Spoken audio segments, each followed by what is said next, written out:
Hey, well, what I can tell you right now is in about 7 minutes here, so at 9 o'clock, they say that they will have that press conference here to kind of give us more information, give us more details about what exactly happened early this morning. I want to show you the scene here. I know that Stacia was talking a little bit earlier about just how much of a mess this is. If you remember, earlier this morning, we were in Fort Worth. We drove in here from Fort Worth, got to Dallas, immediately hit this traffic. We went over to Parkland because that's the level 1 trauma center in this area to see if there was an active scene there. That's typically where they take gunshot wound victims to in these types of situations. There was not an active scene there. Also drove by UT Southwestern, not one there either. And then had to make our way back to the staging area, which is over by this Burger King. It took about as long for us to do all that as it took us to get from Fort Worth to Dallas. So that just kind of gives you an idea of just how active this scene is, how much law enforcement is out here this morning, really combing through and trying to make sure that everyone is safe, make sure that that shooter that is dead is the only shooter that they're looking for at this point. So still a lot of things to go through, to comb through at this point. I know we've heard from several of our team here at WFAA this morning, just talking about the sheer magnitude of an investigation like this one, and it is just beginning here now. Again, just a few minutes until this press conference starts. We've seen officers, federal officials moving throughout here trying to get ready, get set up for that. I do want to repeat that at this point, 2 detainees dead, a third one injured, and 1 shooter dead at this point. Part of this investigation, again, going through, figuring out what the motive is here. We know that the victims in this were detainees. Was that the target at this point? That is something that investigators are working to learn right now. And hopefully in the next few minutes, when we do have that press conference, they'll shed more light into the exact details here, whether or not they're looking for someone else, because I know those of you at home are wondering, are we safe at this point? And then remember, this is one of several ICE facilities throughout the DFW area. So at this point, there's probably heightened security there as they look to see if this was just one targeted attack or if we should be on the lookout for more. So a lot of questions here this morning. Again, hopefully we'll learn more in just a few minutes. Sending it back to you guys in the studio. Yeah, Janelle, you mentioned that press conference. I know they are getting ready for that, and we obviously will take you there as soon as we've got someone approaching the podium now. I'm just going to tap dance here for a second to see if they say anything to us or share any information. Of course, we'll take them as soon as they do. So that is the PIO, Lieutenant Tremese Jones. She is the PIO, and I am told that Chief Como is about to come out and give a briefing here shortly. Okay, we just heard from our producer that they're not ready yet. Yeah. They're still setting up, getting all the tech in place. So again, the PIO, the Public Information Officer, that person often acts as the liaison between what's going on with the police officially and the media. So it makes sense that they would be there. And if you get the chief coming as well, too, you know you're going to hear some more good information. Yes, and I'm being told by multiple sources that it looks like the detainees were shot as they were loading or unloading that bus. So it was near this particular bus that it happened. And I think that would be interesting to find out too, as far as like what the schedule is like for that. Did this person know that, or were they just waiting? I mean, all questions obviously that will get answered at some point. Yes. Yeah. Again, for those of you just joining us today, we are following a breaking news story. And again, you updated us, Rebecca Lopez, that we're working to confirm the numbers because we thought it was 3 people injured, 2 of whom later died. But now we're hearing those numbers may be a little bit different at an immigration detention facility here in Dallas. Yes, so DPD is saying that it is 2 people that were shot, 1 person that has died. But multiple sources, very reliable sources that were on the scene have also told me that it was actually 3 people that were transported and that 2 of them have died. And then obviously the shooter is also dead. All right. Well, we're going to continue to get different perspectives from people. We have Cole Sullivan. Is he on the phone or is he in the newsroom? He's in the newsroom this morning. Okay, Cole, good morning. What do you have for us? Good morning. Well, I wanted to give a little bit of additional context. We saw in that live shot from Janelle there where she was standing. I was actually at this ICE detention facility earlier this summer for a scheduled protest, a peaceful protest at that facility. And to give you a little bit of context, I think probably anybody who's driven on 35E through this section just north of downtown has actually driven past this ICE facility, whether you have known it or not. It is a pretty nondescript building, maybe 1 or 2 stories set a little bit back from from that access road there. You can see in that live shot, just about probably half a block further up the road is where that ICE detention facility is. And when we were there for that scheduled protest, there were a lot of law enforcement officers there too to make sure that everything went smoothly. It turned out not that many people showed up. There have been regularly scheduled protests outside this ICE facility on Mondays for a number of months now, part of the ongoing protests about immigration enforcement activities across the country we have seen here, but obviously nothing like this before. We heard Rebecca a few moments ago talk about where exactly this shooting may have taken place, with potentially a bus of detainees being unloaded in a sally port area. That's that kind of foyer transition area between the outside and the inside of a detention facility called a sally port. That would be on the south side of this ICE detention facility, if I'm remembering correctly from where I was. So that gives a little bit more context of where all this happened, guys. Great information and perspective this morning, and thank you for checking in with us. We'll catch up with you in just a bit as we get some more information today. But again, if you are just joining us, we're coming up on the 9 o'clock hour. If you're expecting to watch Good Morning Texas today, we are preempting that with this breaking news coverage. Again, a shooting at an immigration detention facility here in North Texas. We'll be back in just a moment.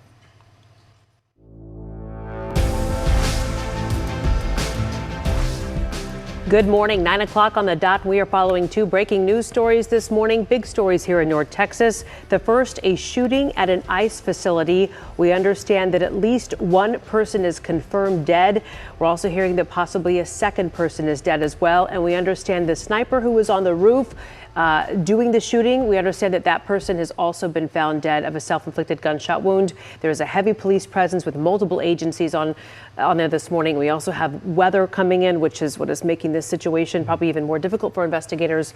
But thank you for being here with us right now. I'm Kara Sewell. I'm Marcus Took, and we've got Rebecca Lopez, our senior crime and justice reporter, in studio with us as well, as we have followed this breaking story. About 6:40 this morning is when the call came in. And Rebecca, you've been on the phone a lot since then. Yes, my sources started calling pretty early on and telling me that we needed to get out to that ICE facility because there had been multiple people shot and that there were snipers on the roof.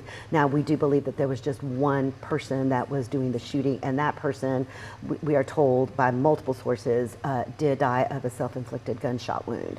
And so there is this massive investigation and crime scene right now. And you were telling us that although it was DPD, obviously, who is handling this right now, that this will likely then be turned over to the FBI. It possibly could. I mean, when you are dealing with murder charges, typically those are state charges, but when it happens on a federal facility, sometimes the feds will then take over. And I am told that this happened as they were either unloading or loading a bus of detainees.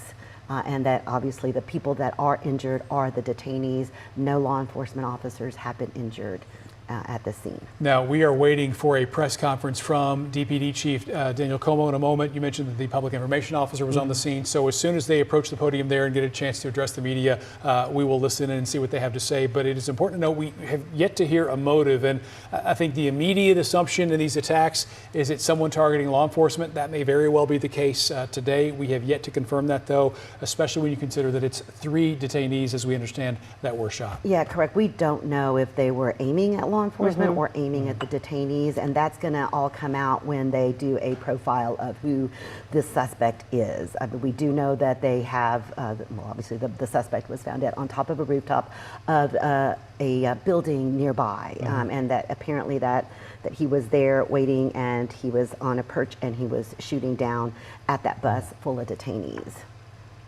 Okay, so we're waiting for the mayor to arrive, is what our producer was telling us before they start this press conference.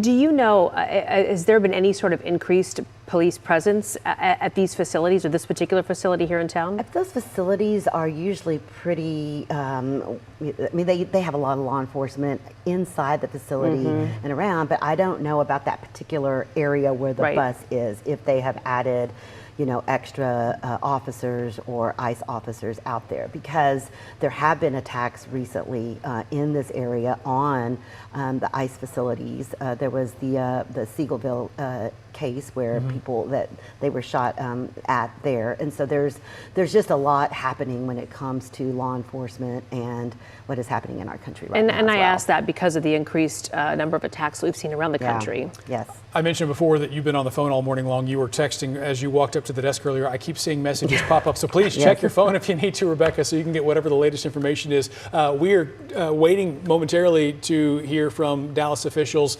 and first responders who are, I believe there's a Burger King kind of staging area there. You can kind of see the podium here, FedEx office location, if you know that area, off of Interstate 35 in Dallas, a little bit northwest of downtown, where we are, again, waiting to get an official update. And while we do that, are we going to Greg Fields right now? Is that right? Okay, so as soon as we do see law enforcement come to the podium, we'll cut in for that. But the other big story that I mentioned earlier this morning is all of this rain and this cool front that's coming in that's causing a real issue, Greg, out there. Where is it now? What's the timeline? Yeah, well, you see DFW Airport. I want to start with that because we are looking at some major delays there right now with those departure delays up to 105 minutes out at the airport right now at DFW Airport. So, yeah, that's over an hour and a half that we're talking about with the delays there. So we are going to be looking at the delays out at the airports with those departures. They've been holding the inbound flights, so things pretty much at a standstill out at the airports right now. 72 degrees with those northwest winds at 14 miles per hour there. And as we come over to Love Field, 75-minute delays we're up to there right now. So yes, delays out at the airports with the showers and storms that are moving through. And again, nothing severe, so nothing to be concerned about as far as the severe weather threat is concerned, but certainly enough to cause problems out there on the roads if you're trying to drive around the Metroplex, and obviously impacting the flights in and out of the airports now as well. So light to moderate showers as we look around Dallas and Tarrant County right now, heading over toward Mesquite, picks up a little bit out toward Balch Springs, over toward Seagoville here this morning.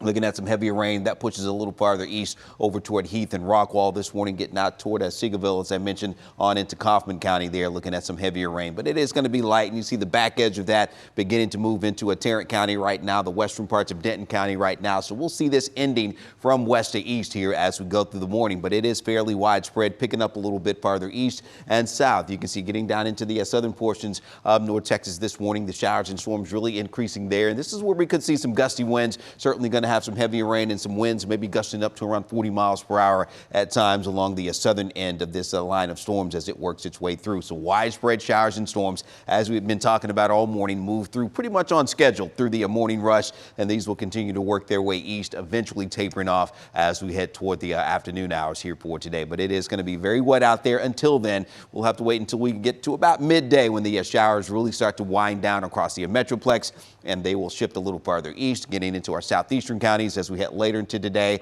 And then as we come home this afternoon, we will enjoy some drier weather and some partly sunny skies, I think, as well. And those temperatures will be very pleasant for us as well. So we'll finally have some refreshing, cool fall temperatures to enjoy a little bit later today. Again, not concerned about severe weather at all. Maybe some winds gusting up to 60 miles per hour a little bit later, but that's going to be over the far southeastern parts of North Texas today. Now look at the temperatures in Decatur right now. It is down to 68, 69 in Mineral Wells, 70 heading over to Fort Worth right now, and 76 as we get out to Terrell. Still going to have some low 80s out ahead of that front, but everyone will be cooling down today with those highs probably not getting back out of the 80s today. So we're probably going to be a little bit below average with those daytime highs here as we head into this afternoon, and those rain chances all but drying up. The temperatures for the rest of the week, they will be quite pleasant, kicking off the state fair. No issues for the first weekend of the state fair at all. We will warm up some, but otherwise it's looking pretty nice for us over the next couple of weeks. In fact, looking at that 14-day forecast one more time for you with the rain coming down. You see there in downtown Dallas, those upper 80s, State Fair Classic looking good there as we head into Saturday, upper 80s as we head into early next week, and then beginning the month of October, it's going to start nice. We're going to have temperatures maybe a little bit cooler late next week, but the sunshine keeps on going through the first week of October. All right, let's get back over to the station. One more check on the roads. Okay, thanks, Greg. We're watching, of course, the situation in downtown Dallas. I-35 East southbound, the service road is still closed, but you can see the main lanes are open right there, pretty close to Mockingbird Lane, close to the ICE detention facility. So they have, again, opened the main lanes after having major closures earlier this morning. Traffic still slow moving. Another issue we're seeing, though, is just south of this location. You have an accident Obviously, the weather is going to make that morning commute more difficult. So as you're getting ready to leave your house, definitely give yourself a little extra time because it is wet out there and those roads are slick. I-35 northbound at Medical District, an accident there. This is south of the location where you have the police presence, and that is really slowing things down still along the interstate. So that is the latest on the situation downtown Dallas. We also have a problem. Now, this is down south along I-45 northbound at Loop 12. You can see it's really just coming down there. You do have a lot of ponding on the roadways. You have an accident with just one lane getting through there as traffic is approaching Loop 12 along 45 northbound. Greg was talking about how that weather is going to impact your morning commute. He's actually been talking about it for a while, and it's here. You can see most of you are going to run into some type of rain if you are heading out right now. So please, as I mentioned before, be careful. All right, back to you. Just joining us right now, we are preempting GMT, because we are following a breaking news story that continues to develop as we speak. And we are joined by senior crime and justice reporter Rebecca Lopez, who continues to check her phone because you continue to get updates about what's happening as far as this shooting goes at this ICE detention facility. Yeah, my sources just, some of them are just repeating some of the same stuff that we have already heard. We're waiting for clarification at this press conference that I am told Chief Daniel Como is going to lead, and that he is going to clarify exactly how many people have been shot and how many people have died, because initial sources, and again, a lot of this is fluid. Sometimes it does change. We heard that there were 2 people shot, and that was coming from very reliable sources, and 3 people shot, 2 people dead. DPD is saying 1 person dead, 2 people shot, and then the shooter that died of a self-inflicted gunshot wound. So it's a little unclear, and hopefully, I'm told that they're still processing the crime scene where they found the shooter, and that's going to take a while. And then they'll start trying to identify this person if they haven't already identified them, and then start reaching out to the family, start reaching out, checking social media pages, making sure that, or trying to learn more about what the motive was for this shooter. So there's a lot of investigating to be done. Well, we kind of addressed earlier, sometimes it'll be a situation where you find a shooter like this and they've got information on them that directly indicates what the motive might have been. Other times, again, you're going to their home, you are searching hard drives, computers, social media posts, as you alluded to. So it could be the kind of thing where we might know at this press conference an idea of that motive, or it may be a couple of days to get that information. Yes, and we do know that no law enforcement was injured in this. We know that the people that have been shot are detainees, and multiple sources have told me that the detainees were either getting on or off a bus, and that is where the detainees are transported from, and sometimes they are taken there as well. That is where the first stop usually for someone that is taken into ICE custody. So again, trying to figure out what the motive is. Was the shooter that was up on top of a building near that facility shooting at law enforcement, or were they trying to shoot the detainees? It's still unclear. Well, Janelle Fort on the scene a moment ago, and she was telling us that, talking about the safety, you know, we saw earlier that on 35 there were closures. We're assuming then that they've opened this back up, that they don't feel like there is any other threat to the public right now. Yeah, my sources are saying that initially, like it happens a lot in these situations, they thought that there might be multiple snipers, but then they found that 1 person on the roof, and they've had nothing else. So I do believe that it is just 1 person. Okay. Again, Rebecca Lopez, our senior crime and justice reporter, has been with us all morning long, updating us. And want to welcome Jason Whiteley to the desk as well, because you have been looking at a couple of different angles as well to kind of shed some light on what we've learned this morning. Yeah, you know, politically, we're trying to find out exactly, like everyone else, what was a potential motive here. I don't think there's any question at all. This was an act of political violence here. Clearly, there's been an increased number of attacks on law enforcement, on ICE officers, on lawmakers, and on different political groups. So I'm hearing from talking to a number of different congressmen this morning, members of Congress, to tone things down. Everyone catch their breath here. We're going to hear from one congressman here in the next hour, next 45 minutes. Congressman Mark Vesey represents this district. He's going to join us here in our live coverage as soon as he's able to get to a telephone. But we're also hearing from others who say, listen, the situation is terrible there. We don't know enough yet about who did this, about why that person did this. And until we do, they didn't want to say much more to, in fear of inflaming the situation, of course. And reading some of the different tweets from different, I know we read one earlier from Senator Cruz, Senator Cornyn. It seems like a lot of people are focusing on, prayers to the individuals and talking about law enforcement who rush those people in their cruisers to the hospital. Yeah, and law enforcement, and Rebecca, you've mentioned this too, law enforcement was very lucky that they did not get injured in this. The Sallyport area, seeing inside this secure facility, it's a small area where the shooter was aiming, and there's law enforcement all around guarding these detainees, regardless of whether these are violent detainees or not. Law enforcement is there consistently. So the fact that law enforcement either was not targeted or was not shot, they are very fortunate for that. Absolutely, and that's what my sources are saying, that they are lucky that there were no law enforcement officers that were injured in this situation.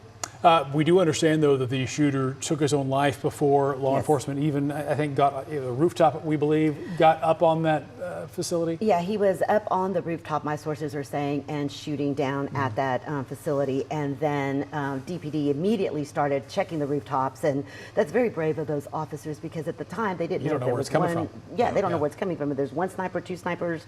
And so they're going on top of those rooftops to check and try to really take out the suspect. I mean, that is what they're doing. They're trying to end the threat, and that's what they do. They go into the line of fire to try and take the threat out. But when they got up on top of that roof, the suspect had already died. He had apparently died of an inflicted gunshot But think wound. also how many federal law enforcement facilities there are in North Texas, in Dallas and Fort Worth, and the mid-cities as well. How many local law enforcement facilities there are. This is clearly going to change protocol. I'm not sure exactly how it will change protocol, but something as simple as loading or unloading detainees from a bus, very routine. It happens at every jail, at every police department, everywhere. That is going to change starting now, immediately. And Jason, this is a facility where there have been protests in the past. Sure. It's a facility that is often targeted because that is where people know that detainees go first. And so it is a very prominent facility when it comes to where the detainees go. And so whenever there are people that are wanting to protest on either side, either for ICE or against ICE, that is the facility where they go. We are, again, waiting to hear from officials on the ground here in Dallas, but we did get some sound from the acting director of U.S. Immigration and Customs Enforcement, ICE, Todd Lyons. I want to let you hear what he had to say this morning. Well, any more information on the suspect here? No, we haven't heard anything yet. We're still waiting to hear from the locals who are securing the scene at a location away. Or any of that? No, not yet. What about the victims?